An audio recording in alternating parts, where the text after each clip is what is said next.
Magandang umaga. Ang explain ko po ngayon ay ang data types in Java. What are data types in Java? Data types are of different sizes and values that can be stored in the variable that is made as per convenience and circumstances to cover up all test cases. Java has two categories in which data types are segregated. Primitive data type such as boolean, char, int, short, byte, long, float, and double. Non-primitive data types are object data types such as string, array, etc. Ang topic natin ngayon ay ang data type na char.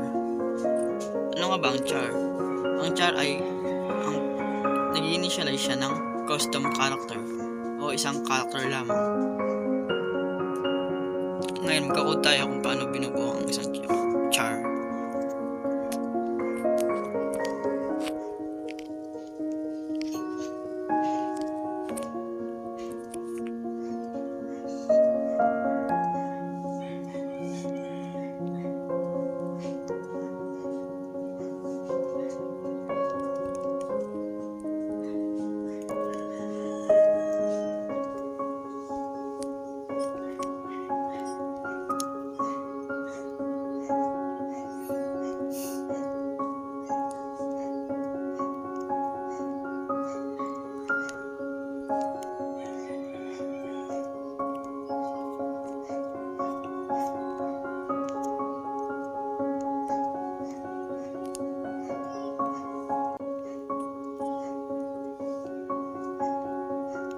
Yan, ilalan na natin.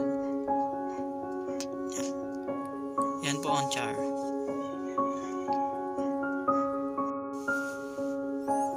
Now, what is int? Int is integer data type that is generally.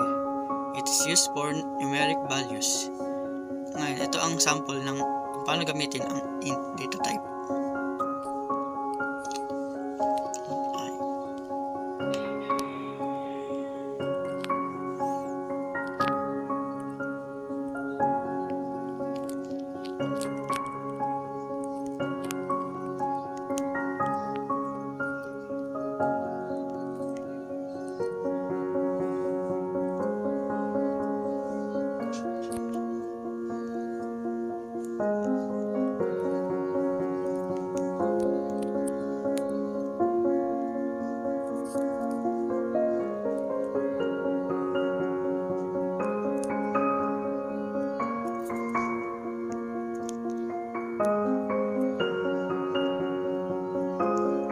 Yan po yung natin. Yan po.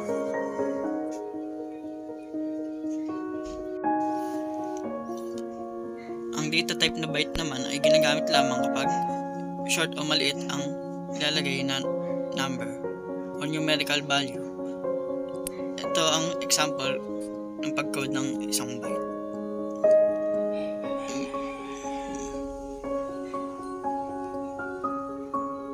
Yan.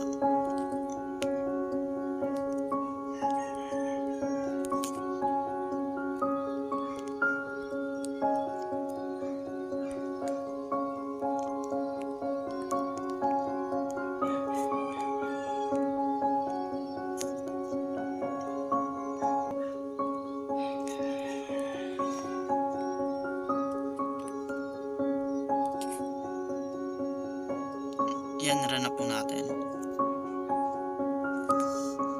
Yan po yung byte.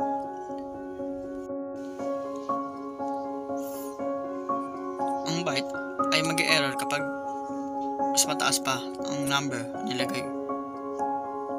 Ayan, sample. I-run natin. Hindi pa nag-error. Kasi maliit na number lang po ang kaya ng byte.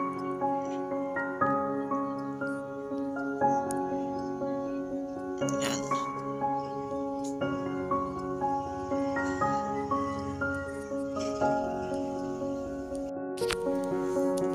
Ang short naman ay parang katulad din ng byte. Pero mas mataas sa byte ang kaya nitong hawakan. Ito ang sample ng isang short na data type. Run natin. Yan po.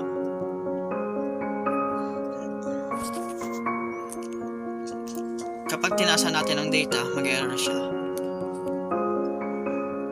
Run natin. Yan po, kasi hindi niya po kayang hawakan ng mas mataas na data.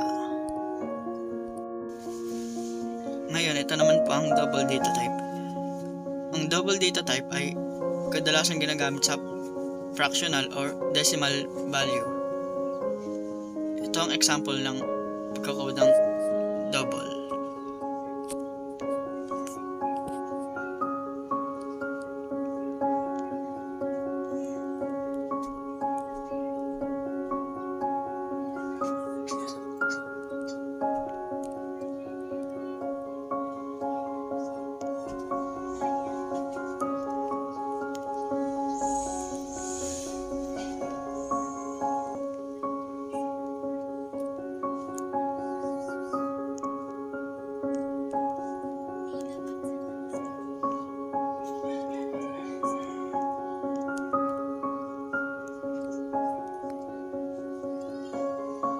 Ayan na po natin. Ayan po ang double. Ito naman ang float data type. Ang float data type ay parang double data type din na kayang humawak ng number. Ngunit ang kaibahan lang ay ang double mas malaki ang kayang hawakan kaysa float. Kayang hawakan ng double ay hanggang 64-bit. Ang float naman ay 34-bit lamang, ay 32-bit lamang. Ito ang isang example kung paano gumawa ng float sa code. Ang float din pala ay dapat may F lagi sa dulo kasi mag-error yan.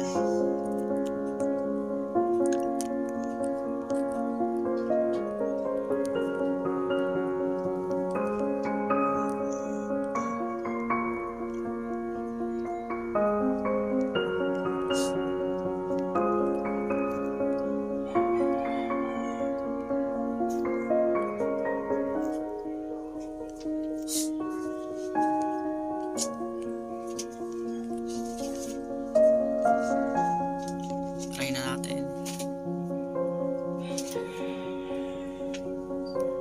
Ayan po.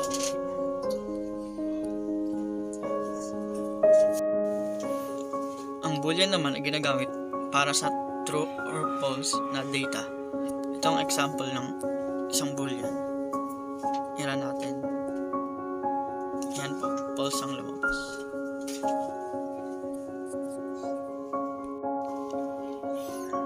Ito naman ang long data type.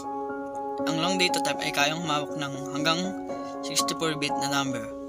Ito ay iba sa double at float dahil hindi niya kayang humawak ng decimal number. Ito ang example na paggawa ng code sa long.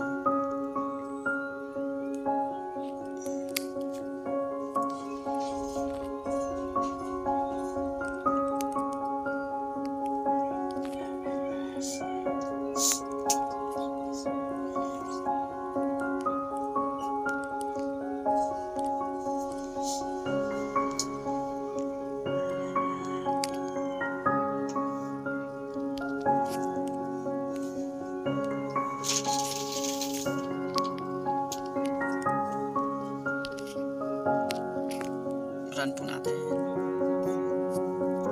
Yan po. At yan po nagtatapos yung primitive data types.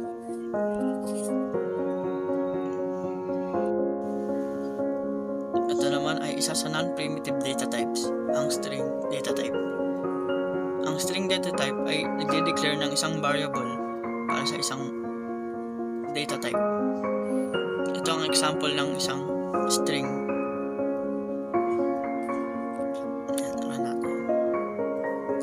6 kasi yung length ng string natin.